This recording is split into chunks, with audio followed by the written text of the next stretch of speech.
दोस्तों, जैसा कि आप लोग देख पा रहे हैं, व्यतिकरण की गणितीय व्याख्या पर हम बात करें यहाँ पे explanation of mathematical of interference.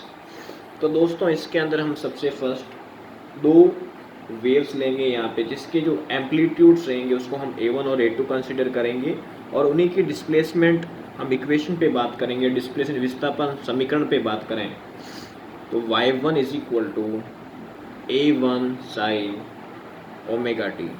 ठीक है दोस्तों, इक्वेशन नंबर फर्स्ट। और इसी की सेकंड पे बात करूं मैं यहाँ पे y2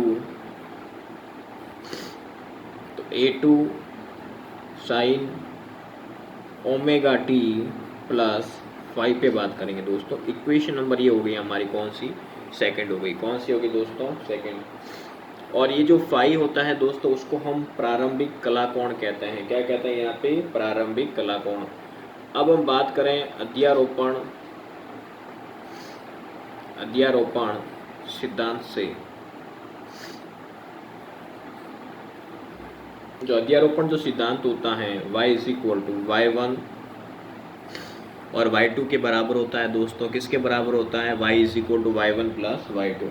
हम यहाँ पे पुट करके देख लेते हैं तो y1 की जगह A1 साइन ओमेगा टी और y2 की जगह क्या आएगा दोस्तों? A2 sine omega T plus 5 दोस्तों। यहाँ तक दिक्कत नहीं होनी चाहिए। अब इसके बाद दोस्तों साइन A प्लस बी का यहाँ फॉर्मूला लगा सकते हैं तो A1 साइन ओमेगा टी और A2, फिर यहाँ पे आएगा साइन A प्लस बी का जो फॉर्मूला होता है उसके according sine A cos B plus cos A sine B. आगे बात दिमाग में, तो ये फॉर्मूला हमने मैथमेटिकल के अकॉर्डिंग खोल लिया है यहाँ पे। उसके बाद दोस्तों हम क्या करेंगे, इसका A2 का अंदर मल्टीप्लाई करवा देते हैं तो y is equal to A1 sine omega t दोस्तों। फिर A2 क्या आ जाएगा? A2 sine omega t cos phi. फिर A2 वापस आएगा कॉस ओमेगा टी और साइन फाई। यहाँ तक किसी को दिक्कत नहीं होनी चाहिए। इसके बाद दोस्तों हम क्या करेंगे, इसके अंदर यहाँ पे A1 और A2 की जो साइन ओमेगा टी की जो कंडीशन है ये वाली और ये आपको दिख रही है, इसमें हम क्या करेंगे, साइन ओमेगा टी को बाहर रख लेते हैं। तो यदि हम साइन ओमेगा टी को बाहर लें तो A1 प्लस A2 क्या बचेगा? कॉस फाई और साइन ओमेगा टी यहाँ पे आ जाता है इस प्रकार। फिर साथ में क्या बच गए यहाँ पे? A2 साइन फाई और कॉस ओमेगा टी यहाँ पे। यहाँ तक मुझे नहीं लगता किसी को दिक्कत होनी चाहिए। फिर हम क्या करेंगे दोस्तों, इसमें A1 plus A2 cos phi है उसको मैं R कॉस एल्फा के बराबर कंसिडर करूँगा और R क्या होगा? हमारा परिणामी तरंग का आयाम, एम्पलीट्यूड ऑफ मैग्नीट्यूड वेव। जैसे A1 plus A2 cos phi is equal to R cos alpha. और जहाँ R है दोस्तों, R क्या है? परिणामी तरंग का आयाम, तरंग का आयाम। और दूसरी और दोस्तों यहाँ पे हम कंसिडर करें A2 साइन फाई जो दिख रहा है आपको, A2 साइन फाई, इसको हम किसके बराबर लेंगे? R साइन एल्फा के। इक्वेशन नंबर सेकंड मानेंगे इसको। ठीक है यहाँ पे, और जो एल्फा है यहाँ पे, और एल्फा को हम क्या लेंगे? परिणामी तरंग का कला कोण, परिणामी तरंग का कला कोण देखेंगे। क्या देखेंगे? परिणामी तरंग का कला कोण। तो y is equal to A1 plus A2 cos phi की जगह हम लिखेंगे R cos alpha sine omega t, और इस A2 की जगह हम क्या लिखेंगे दोस्तों? R sine alpha cos omega t. ठीक है दोस्तों, ऊपर से हम R कॉमन ले लेते हैं तो क्या आएगा? Cos alpha sine omega T plus sine alpha cos omega T. यहाँ पे एक फॉर्मूला काम करेगा which formula sine omega T plus alpha दोस्तों। इसको हम नाम देंगे इक्वेशन नंबर ए। क्या नाम देंगे दोस्तों? इक्वेशन नंबर ए नाम देंगे यहाँ पे, ठीक है। और यही हमारी क्या होगी, यही परिणामी तरंग का विस्थापन है। क्या है यहाँ पे? तरंग का विस्थापन, ठीक है दोस्तों।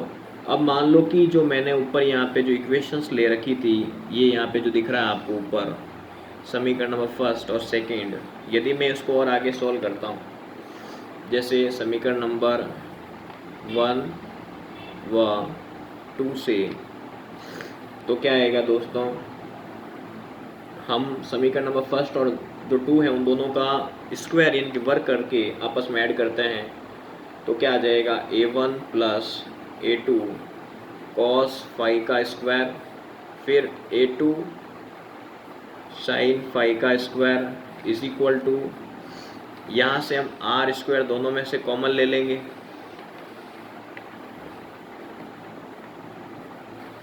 तो दोस्तों क्या रहेगा, cos square alpha plus sine square alpha रहेगा यहाँ पे, और इसकी वैल्यू कितनी हो जाएगी दोस्तों, 1। क्या हो जाएगा, 1। और यहाँ पे a प्लस बी का स्क्वायर खोलें तो a1 square plus a2 square cos square phi,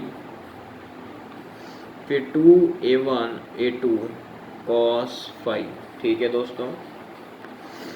अब इसके बाद यहाँ पे देखें a2 square sine square phi is equal to R square, और यहाँ पे यदि हम ढंग से देखें, यहाँ पे इस प्रकार की सिचुएशन पे या a2 स्क्वायर कॉमन आ रहा है, तो हम देखेंगे a1 square plus a2 square बाहर लें तो cos square phi plus sine square phi बन रहा है यहाँ पे, फिर क्या होगा यहाँ पे 2a1 a2 कॉस फाई, ठीक है दोस्तों, और साथ में आर स्क्वायर चल ही रहा है। इसकी जो पूरी वैल्यू है वो कितनी हो जाएगी दोस्तों, 1। तो हम देखेंगे a1 square plus a2 square plus 2a1 a2 cos phi is equal to R square, ठीक है दोस्तों। अब इसके बाद यदि मैं इसको रूट में कन्वर्ट करूं, तो रूट में कैसे कन्वर्ट करेंगे दोस्तों, r is equal to root में ऐसे कन्वर्ट हो जाएगा a1 square plus a2 square plus 2a1 a2 cos phi. तो यहाँ तक मुझे नहीं लगता किसी को दिक्कत होनी चाहिए यहाँ पे। तो ये हमारा एकदम फुली डिटेल से फॉर्मूला रेडी हो चुका है यहाँ पे दोस्तों। तो ये क्या है, हमारा परिणामी तरंग का आयाम के अकॉर्डिंग ये फॉर्मूला रेडी हुआ है हमारा। अब मान लो कि हमें परिणामी तीव्रता देखनी हो, क्या देखनी हो, परिणामी तीव्रता। तो दोस्तों आपको पता है जो तीव्रता होती है, क्या होती है यहाँ पे तीव्रता, उसको हम कैसे देखेंगे, वो आयाम के स्क्वायर के बराबर होता है। तो जो आई होगा उसके प्रोपोर्शनल होगा ए स्क्वायर के, तो आई के साथ जो प्रोपोर्शनलिटी का साइन हटाते क्या आएगा कि ए स्क्वायर। तो हम बात करें फर्स्ट वेव, प्रथम तरंग, तो I1 is equal to K1 या KA1 स्क्वायर, और साथ में हम द्वितीय तरंग के लिए बात करें सेकेंड वेव, तो इसमें आएगा I2 is equal to KA2 square, और इसी के साथ हम लास्ट में ले लें परिणामी, तो कैसे आ जाएगा दोस्तों, I प्रोपोर्शनल आर स्क्वायर, तो यहाँ प्रोपोर्शनलिटी का साइन हटेगा तो क्या आएगा कि आर स्क्वायर। तो इतना करने के बाद हम क्या करेंगे दोस्तों, जो हमारे पास रिजल्टेंट था R square is equal to A1 square plus A2 square plus 2A1 A2 cos phi. तो दोस्तों हम क्या करेंगे यहाँ पे, इसके बाद एक अच्छी सी फॉर्म बनाएंगे इसका, और या शायद आपका हो तो k से गुणा करते हैं, यहाँ पे सबका k से मल्टीप्लाई कर देते हैं दोनों साइड, इस प्रकार KA2 स्क्वायर, फिर यहाँ पे क्या आ जाएगा 2KA1 A2 कॉस फाई। यहाँ तक किसी मित्र को दिक्कत नहीं होनी चाहिए, बिल्कुल भी नहीं होनी चाहिए। ठीक है दोस्तों। अब इसके बाद दोस्तों इसकी सिचुएशन कैसी होगी आगे। मान लो कि मैं बात करूँ I इज इक्वल टू, इसको मैं कंसिडर करूँगा I1, इसको मैं कंसिडर करूँगा I2, और इसको मैं रूट की पोजीशन में डालते हुए बात करेंगे k square A1 square A square two cos 5, बाहर ले लेंगे इसको। ठीक है दोस्तों। तो I is equal to I1 I2 plus 2 root, हम बात करें पर्टिकुलर वे से कि A1 स्क्वायर डॉट के A2 स्क्वायर कॉस 5। तो यहाँ पे कि A1 स्क्वायर और के A2 स्क्वायर हम यहाँ पे क्या ले लेंगे I1 plus I2 plus 2 root, यहाँ पे हम लेंगे I1 डॉट I2 कॉस 5। तो हमारे पास एक फॉर्मूला रेडी हो चुका है यहाँ पे I1 plus I2 plus 2 root I1 I2 cos 5। ये रूट नहीं है दोस्तों इसके ऊपर, है ना, थोड़ा ध्यान रखें। तो ये हमारा एकदम बढ़िया सा फॉर्मूला रेडी हो जाता है यहाँ पे। तो यहाँ तक आपको कुल मिला के ध्यान रखना है।